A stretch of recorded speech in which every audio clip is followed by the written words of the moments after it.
Welcome back to our third episode of Lightning Locks. It was kind of a rough day, especially for you, Larsen. I'm seeing that -5 man. You got to get. Yeah, You know what? It's March. It's all about comebacks. It's all about I'll be comebacks. good. Oh yeah. It's all. I will tell you that under that I tailed you with because I'm all about the system play. I believe in that. We did hit it the first time, and then it should have smacked yesterday. I mean, it should have smacked. I mean, it almost still smacked in overtime, but getting in overtime, and I knew once he hit that three, I was like, wow, we're going to OT. Yeah, Like, we're it's done. you can never have a college team at the end of like the when a college team is in a tie game at the end of the game, and they want to wait for that last shot to win the game.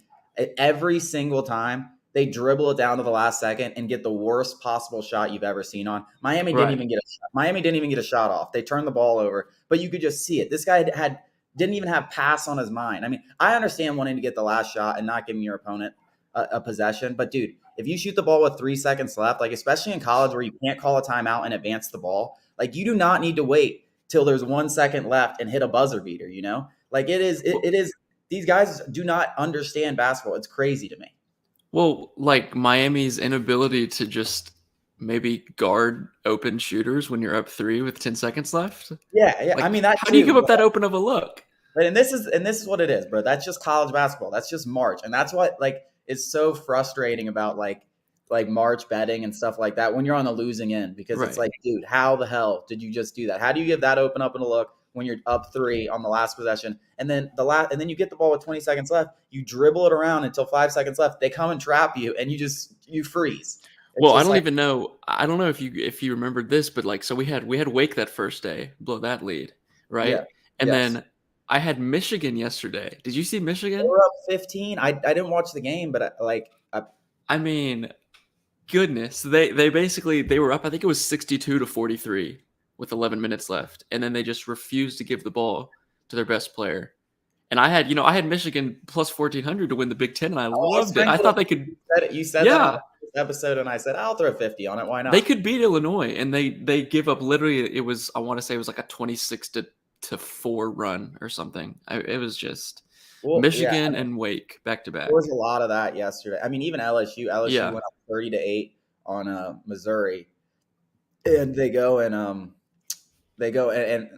even cover the game. They were up 22 with like early in the first yeah. half, and they don't even cover the game. So yeah, I mean the college basketball, man, it's wild to bet on. It's even wilder when it's wild time of the year. But let's start off with: do you have any more of those system plays? Because I know it didn't hit yesterday, but I'm convinced the Yes, system is right. As long as we don't have any overtime, I am they convinced will. the system will hit.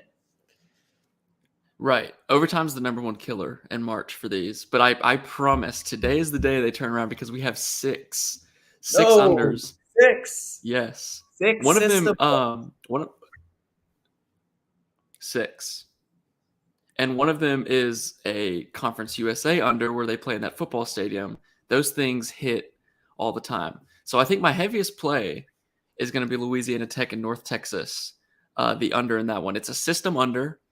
Louisiana Tech's third game in 3 days, and it's a Conference USA under. So I'm gonna put the most on that for sure. Vanderbilt, Kentucky. This one's actually the sketchiest one. Like Vanderbilt's playing 3 games in 3 days. By the way, we called the Vanderbilt upset yesterday because Yeah. Alabama just is all over the shop.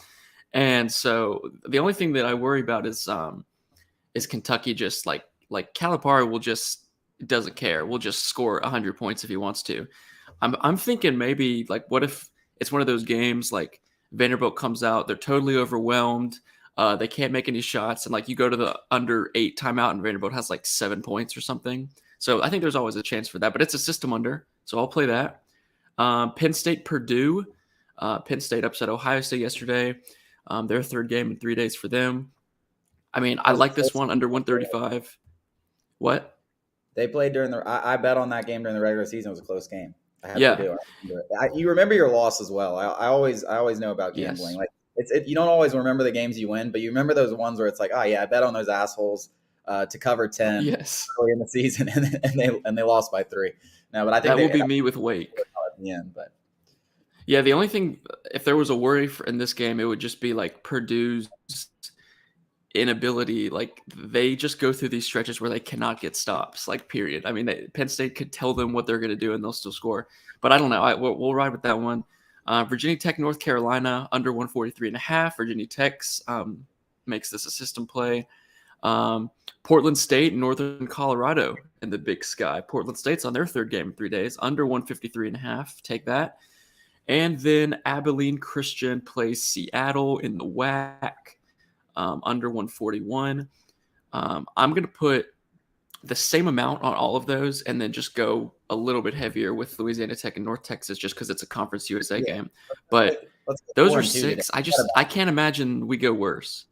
Yeah, right. 4-2 is a winner today, so I think that can hit. You somehow hit 5-1, and God forbid 6-0. Like God bless us. Like let's go. Is it just those 6 unders? Is that all? Is that all you're riding with today? That's it. That's all. Yep. Well, okay, and Kentucky. I have my You have Kentucky. I have Kentucky, but that's about it. To win the SEC. So I mean, yeah, to win the SEC. Yeah. So I only have 2 plays. The hockey slate only 4 games. I stayed away from college basketball because most of the college basketball games. The only game that I bet on yesterday, like that I put a lot of the times put them on here that I won was TCU. They won outright, and they were getting killed early. They were. Back. That was a good game, but I stayed away from college basketball today. It's just been so inconsistent. If I was gonna, which I probably will still bet some college basketball, those underdogs have been crushing it. I mean, winning outright, covering left and right. I would definitely be looking for underdog and some fishy lines out there. But there's 2 games on the ice that I really like. One I absolutely love. I was telling you about beforehand. It's the Minnesota Wild and Columbus Blue Jackets over. It was 6 last night when I got it. It's already up to 6.5. I still love it. I think this game is a game that has 8 or 9, if not 10 plus goals in it. And it's because the Wild, even though they're not one of the worst defensive teams, they're not a great defensive team, but they've been just awful lately. I've been preaching this. Like I think I've said it on each one of these shows that they have been bad. And we got yesterday they played Detroit, which is not a very good offensive team. They average less than 3 goals a game. 6-5. That was the final score. The game before was 5-2. They actually beat the Rangers 5-2, but still scored over 7 goals. 6-3. Dallas is not a good offense team. They give up 6 goals to Dallas. They give up 5 goals to Buffalo, 4 goals to Philadelphia. None of those teams are very good offensive teams. They're just not playing good defense, and they can score. And then on the other end, you have the Blue Jackets, who are a team that is a terrible defensive team, one of the worst defensive teams in hockey, and they're also a team that can score. So I was shocked that this thing opened up at 6. It's almost like a trap line. I don't really believe that much in trap lines in hockey. I love this over here. I think it slaps. If you can find it at 6, absolutely crush it. I'm still crushing it at 6.5. That's my best bet of the day. I would be shocked if that went under, and especially if you have it at 6, you'll at least get a push. I mean, there's no way less than 6 goals are scored in that game. The other thing I'm not leaning towards, I actually like it a lot. The late night game today is the Canucks versus the Capitals. I love the Canucks here. You're getting a money line at -110 on their home ice. They're not great on the home ice. Essentially, when you count overtime losses, they're 16 and 16. I'm not looking at it right now, but they have a 500 record. But they've been so good ever since they changed coaches. And the Capitals, they don't really do it for me. They are a good team, but I love the Canucks in this spot. I think the Capitals are going to get money because they're a more known team. The Canucks don't have the better record. But I think the Canucks will smoke them. I think you should get a pretty convincing win here by the Canucks. I like the Canucks. So those are the 2 games that I really like. And I kept it simple. I didn't want to force anything. There's only 4 games on hockey tonight, and I didn't love the NCAA slate. But I will be betting those system play unders with you, and let's make some back. Yes. Big day. Yeah. Today's the day we both get back, and we just make it 6-0. 6-0 you're in. I'm gonna be plus tomorrow. Yeah, plus that's what we need. That's what we need.